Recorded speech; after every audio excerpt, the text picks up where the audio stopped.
دې وخت کې زه د چمن پولې ته څرمه د افغان هولډینګ کیمپ کې موجوده یم.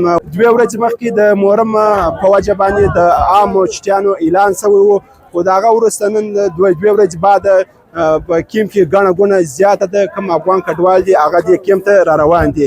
اوس به راځو د لږ افغانانو سره به خبرې کوو چې دوی څه وایي او د کومه ځای را روان دي، افغانستان ته روان دي، څه ویل غواړي. بان را روان یو، نام دوران دی، افغان مهاجر یو.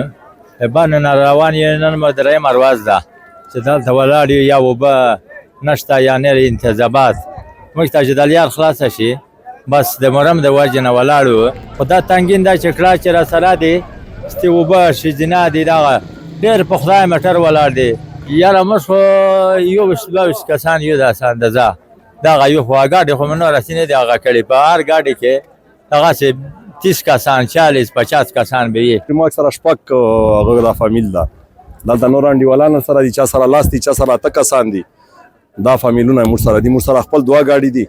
او شکر ده موږ ته په 30-40 کال کې هېڅ تکلیف نه ده جوړ شوی. خو دا مهرباني دې وکړي چې دلته موږ آزاد کړو. ته ډېر تکلیف ته بې اندازې ډېر تکلیف ته دلته هر وی، ځکه چې راغلي یو سبا مال راغلي یو لا ولاړ یو هېڅ طریقه نه جوړېږي. هر وی موږ ته نور هېڅ تکلیف نه ده جوړ شوی الحمدلله پاکستان کې، نه موږ ته څه هېڅ هغه نه ده راکړی. که څنګه ستاسو د کوم افغانانو ویناوې واورېدې، دوی وایي چې موږ ته دلته ډېر تکلیف دی د رش په وجه باندې. نن په زیات تعداد کوم افغان کډوال دي هغه دې کیمپ ته راغلي دي، ګڼه ګوڼه زیاته ده. موږ د نادراله چارواکو څخه چې کومه پوښتنه وکړه، دوی موږ ته وویله چې د چمن د لارې څخه تر اوسه پورې د 6 لکو څخه زیات کم افغان کډوال دي هغه خپل ملک ته ستانه شوي دي، او د کومه سلسله ده هغه را روانه ده په زیات تعداد باندې. نعیم اچکزی، شال نیوز، چمن.